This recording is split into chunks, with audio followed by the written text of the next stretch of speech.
Hi, everyone. My name is Gabi. I'm the managing director of CityZone. CityZone is Tel Aviv's open innovation program and a living lab for smart city and smart mobility solutions and technologies. We are actually a collaboration between the Tel Aviv-Yafo municipality, the Tel Aviv University, and Atidim Park Tel Aviv, which is a business district in the northeast of the city, which serves as the city's beta site. And if you ask yourselves why does this trio finds interest in smart city solutions, then you should probably be aware that things are about to get much, much worse than they are today. If we're looking into the near future and the medium future of what's going to happen in Tel Aviv, so essentially what we have is dozens of new buildings with over 50 floors that are being built in Tel Aviv. An addition of over 300,000 employees that are about to come into the city every day to work. We're talking about an additional 5 million square meters of office space. We're talking about several areas in the city which experience a huge growth in terms of new apartments to be built. Just the Sde Dov project, the old airport of Tel Aviv, is about the size of Herzliya coming into Tel Aviv in terms of expected number of residents, apartments, hotel rooms, commerce, office space. And if we link that also to what's happening on the roads, so in the last 20 years, if in the year 2000 we had 1.8 million vehicles, privately owned vehicles, driving in the roads in Israel, today we have over 3 million, actually 3.1 million vehicles already. There is a net growth of 100,000 privately owned vehicles every year, additional to the existing number. So that creates a huge burden on the infrastructure, on the quality of service that cities can provide to their residents, to visitors, to business owners. And this is why we have to find different solutions. Now, some things are already being done. If we're looking at massive projects that we see in Tel Aviv today, so there is, of course, the light rail that the city is actually being excavated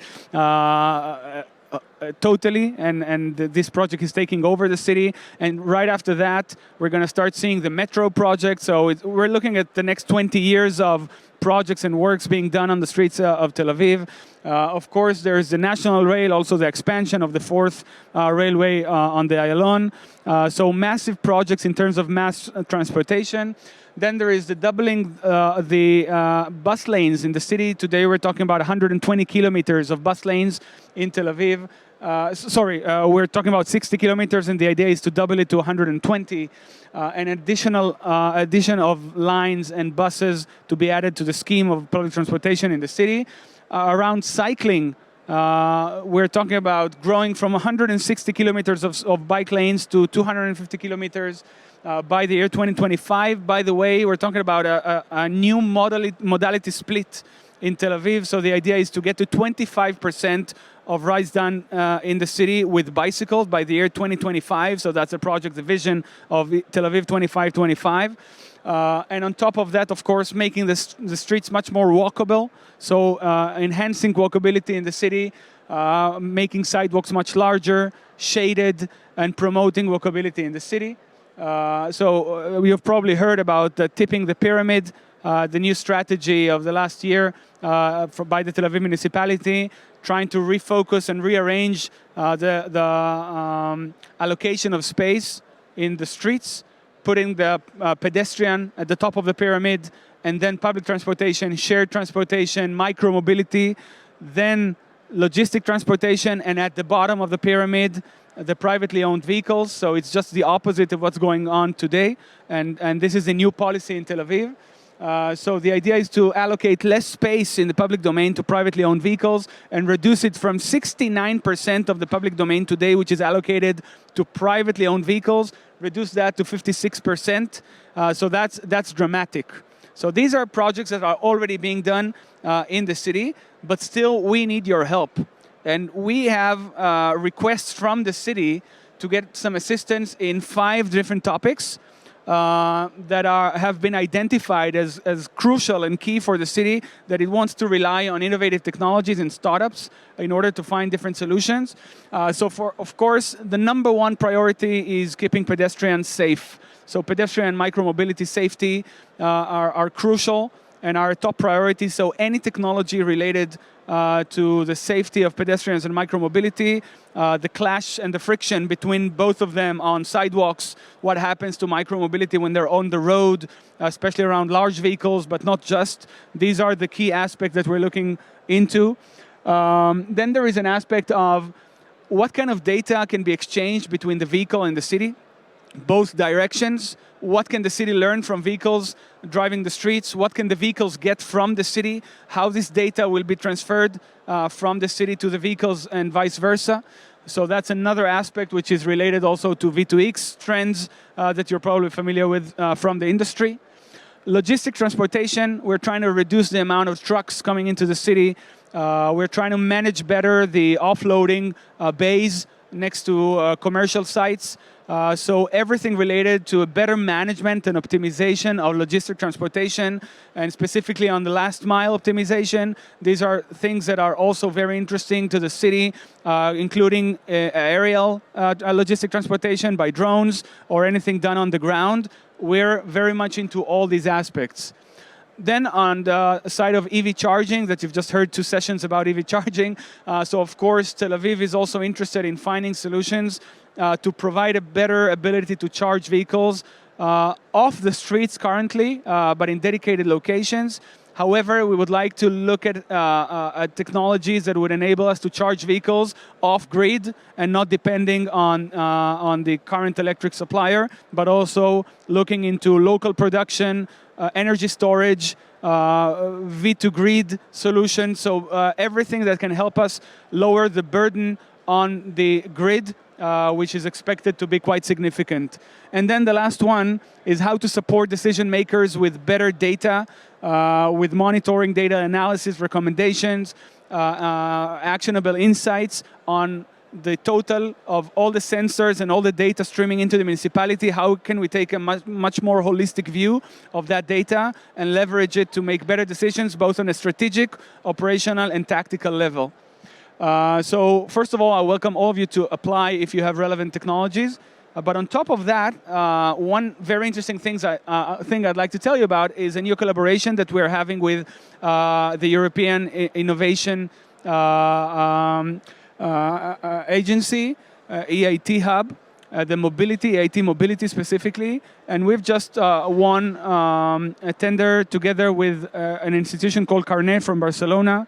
And the idea is to launch 3 calls for applications, which are presented here to you. So one topic I've already mentioned is the pedestrian and micromobility safety, which is interesting also on a European level, not just here in Tel Aviv, but also the prevention and the detection of micromobility theft, which is really detrimental to the policy that I explained earlier, the tipping of the pyramid. If we want to promote more cycling and more utilization of micromobility, we have to be able to keep those vehicles secure on the streets. Today, these vehicles are prone to being stolen, and that's the number 2 reason deterring people from switching from privately owned cars to cycling, is the fear that their bicycle is going to be stolen. So this is something that we've just finished a series of meetups specifically designed to come up with solutions to this problem, and we have about 60 different ideas, and we want to take that to the next level and incentivize entrepreneurs to deal with this problem, which is global. It's not just here in Tel Aviv. We're talking about a massive global market helping to prevent these vehicles being stolen. And the last topic is curbside management, where today we have a lot of data coming from the roads. We are less aware of what's going on the sidewalk. And we want to be much more aware of that. We want to understand the sidewalk better. We want to understand flows of people. We want to be able to prevent micromobility riding where it shouldn't. And again, it links back to the road safety of pedestrians. So we want to reduce the friction created today on our sidewalks. And we need better tools to monitor, collect data, and act upon this data in order to make sure that our pedestrians are safe and the sidewalks are ready for people to walk on. So selected startups within this scheme will be eligible to a pilot in the city and funding by the European Union of up to 30,000 euros. So I really urge you to apply to that as well, because it's an amazing opportunity to also get exposure to other cities across Europe and not just a project in Tel Aviv. So if you're asking, we're asking for your help. So what's in it for you? There are certain things that are part of our program. We've been existing for over 3 years now, and it's very important for you to understand what exactly we're offering our startups. So the first thing is a real city test bed. Atidim Park Tel Aviv serves as the municipal beta site for technologies. There are 10,000 people going there every day, 4,000 cars, parking lots, EV chargers, bus terminal, shared bike docking stations, shared cars parking spots, cafes, restaurants, a gym, a hospital, a medical lab, a hairdresser, a grocery store, a kindergarten. All these things happen and take place today inside Atidim Park Tel Aviv, which serves as a mini-city beta site for the city of Tel Aviv to evaluate innovative technologies in a real-life scenario under real-life conditions. And this is something that it's the only place in the city where a startup can just go downstairs to the street and install a device that they're developing and test it. Anywhere else in the city, there is massive bureaucracy you'll have to go through, and here it can happen just below our offices. So mentioning offices, we also offer a significant subsidize for office space, so 50% reduction in rent for startups that are taking part in our program. You can have your base there. We have access to municipal data as well. We're connected to the secured fiber optics of the municipality, so we can bring specific video cameras from the streets to your office and have you train your AI on real live streaming from the streets. These kind of things you cannot get anywhere else around the city. Since the university is also one of our owners, then the academic support is something which is very important that you can get from our program. Any startup that is interested in having a joint research with the academia, we can connect them to the relevant researcher and lab within the Tel Aviv University to conduct the research together. A global network of cities is another thing that we offer. The idea is not just to introduce startups to Tel Aviv, but also help them grow internationally, help them with their initial commercialization and internationalization. We feel that this is a significant part of our offering because having Tel Aviv alone as a customer is not enough for early stage startups. We want to help them build their financial stamina with the help of getting more customers and not necessarily just VC funding. Of course, we also help with VC funding, but the main goal here is to get a better penetration into other cities based on the experience gained here in Tel Aviv. We also offer opportunities with the private sector. We have a very nice ongoing collaboration with Hyundai here in Israel. We've also launched a call for applications for joint challenges with the city of Tel Aviv. Hyundai provides a POC platform, a vehicle where you can install different technologies and test them in the field. We offer the city and its feedback, and this is a very holistic approach to have both the OEM and the city look together at emerging technologies and evaluating how it will eventually operate in cities. So this is just one example. We have more of those, and we're always happy to collaborate with other stakeholders in the private sector as well. But probably the most important thing that we provide our startups with is access to Tel Aviv-Yafo municipality as your design partner.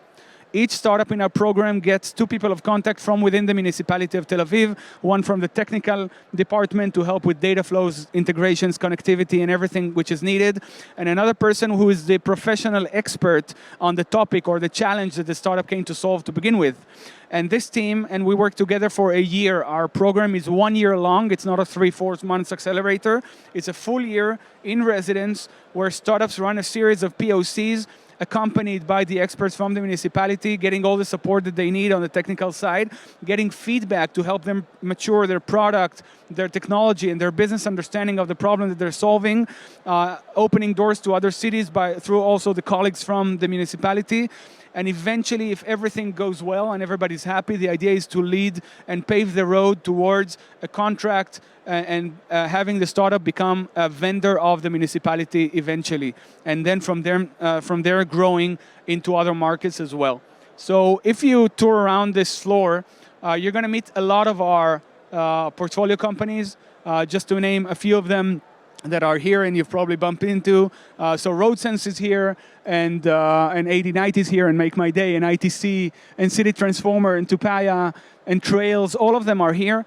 I urge you to go to the CEOs, ask them about our program, what exactly they gain from that program, what kind of benefits, how do they enjoy it, and I think the CEOs will speak for themselves. I didn't debrief them or anything on what to say, But I do think it's critical that you hear from them directly how our program was able to help them grow. Because this is what we're all about. We do not take equity from the startups. We only take 50% of the rent, and that is all. And you just get more and more and more things. So if you have any questions, I'll be here in the next few minutes. I thank you very much for attending this session. Yeah, sure. Anyone has a question here, so I'll be happy to take it from the stage. All right, thank you very much. Thank you very much.